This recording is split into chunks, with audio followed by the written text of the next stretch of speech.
Jadi kalau kantoran itu sudah nggak jaminan stabilitas, kerja 9 to 5 itu belum tentu produktif dan tidak harus dari kantor, lantas kerja di zaman sekarang itu bagusnya bagaimana sih? Bahasan ini memang kerap muncul dalam topik The Future of Work yang semakin banyak dibicarakan. The Future of Work tidak melulu mengenai robotics atau AI. Porsi besar dari pembahasan ini adalah memahami mengenai pergeseran lifestyle dan tenaga kerja.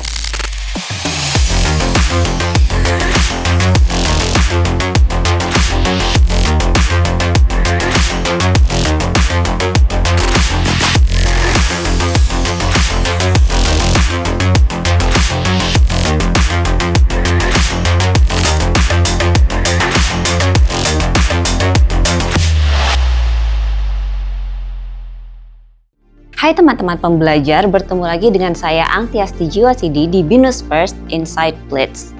Perhatikan nggak sih beberapa profesi seperti social media manager, data scientist, drone operator, cloud architect adalah profesi-profesi yang marak dan berkembang pesat sekali sekitar 7 tahun terakhir yang bahkan tidak pernah ada sama sekali sebelumnya.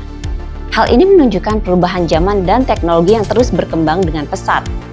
Tren ini juga diakselerasi oleh pandemi COVID-19 yang muncul di akhir tahun 2019. Pada saat ruang gerak masyarakat harus dijaga dengan beragam social restriction, kita menjadi jauh lebih kritis dalam mengevaluasi pola kerja tradisional, ya termasuk kerja 9 to 5 yang harus setiap hari datang dan hadir ke kantor. Penelitian yang dilakukan McKinsey di 8 negara memperkirakan 1 dari 16 pekerja mengambil sampel lebih dari 100 juta orang harus beralih ke pekerjaan lain pada tahun 2030. Dan pandemi telah mempercepat peralihan tenaga kerja yang diperkirakan sebelumnya.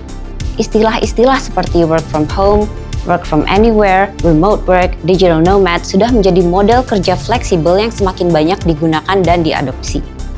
Hal ini menunjukkan bahwa kita sekarang telah berada di posisi di mana teknologi dan jaringan internet dapat kita gunakan untuk mensupport ragam jenis fleksibilitas kerja, baik fleksibilitas lokasi ataupun fleksibilitas waktu kerja.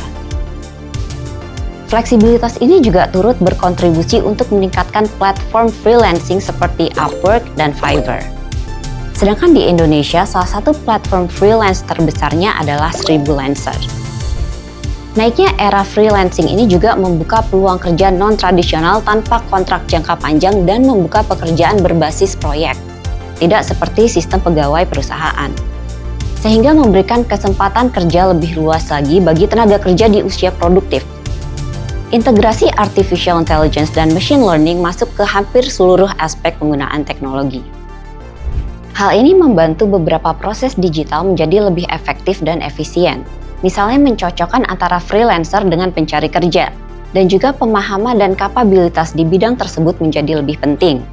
Bahkan untuk beberapa jenis pekerjaan seperti ojek atau taksi yang tadinya berjalan secara konvensional melalui telepon atau stop di jalan, sekarang juga masih ada namun dengan menggunakan platform ride sharing yang mempertemukan kebutuhan konsumen dengan penyedia jasa, misalnya supir ojek atau taksi. Fenomena inilah yang kemudian kerap menjadi contoh gig work. Future of Work mengakomodasi definisi-definisi yang ada serta dimensi-dimensi penting. Terminologi ini ialah proyeksi tentang bagaimana pekerjaan, pekerja, dan tempat kerja akan berkembang di tahun-tahun mendatang dari berbagai sudut pandang yang dipengaruhi oleh perubahan teknologi, sosioekonomi, politik, dan demografi. Dengan segala kecanggihan dan perkembangan future of work, ada juga beberapa konsekuensi atau efek samping yang tidak kita sepenuhnya pahami, yang belum pernah muncul sebelumnya. Misalnya, yang pertama adalah rasa terisolasi dan kesepian yang kerap muncul pada saat orang tidak lagi harus hadir secara fisik ke kantor dan kehilangan interaksi langsung dengan orang lain. Hal ini bahkan cenderung mendorong rasa stres dan burnout. Kedua, adanya dampak ketimpangan sosial, ekonomi, dan gentrifikasi pada saat tren remote work dan digital nomads berkembang pesat. Hal ini dikarenakan pergerakan masif secara geografis dari negara yang lebih maju ke negara-negara berkembang yang biaya hidupnya jauh lebih murah. Kemudian juga munculnya isu perlindungan keselamatan dan kesejahteraan untuk gig worker dengan penghasilan kecil yang resikonya relatif tinggi. Contoh yang paling sering muncul dalam kasus ini adalah perlindungan untuk supir ojek, delivery service, dan taksi. Karena tingginya intensitas kerja, sedangkan perlindungan dalam lingkup ini masih relatif belum mumpuni. Dan itulah sekilas tentang the future of work. Perubahan dalam cara kita bekerja adalah sesuatu yang tidak bisa dihindari. Dari fleksibilitas lokasi hingga era gig ekonomi, semuanya membuka peluang baru yang sebelumnya tidak pernah kita bayangkan. Namun dengan semua kemajuan ini kita juga harus siap menghadapi tantangan seperti isolasi, ketimpangan sosial, dan kesejahteraan pekerja. Jadi bagaimana cara kita mempersiapkan diri untuk masa depan yang terus berubah ini? Yuk terus belajar, beradaptasi, dan jangan takut untuk mencoba hal baru. Simak terus Insight Blitz yang membahas fenomena terkini dan mencoba mengulasnya secara akademik. Jangan lupa like, comment, dan share video ini ya. Terima kasih telah menyimak Insight Blitz bersama saya, Angtiasti Jiwasidi di Binus First. Sampai jumpa di episode berikutnya.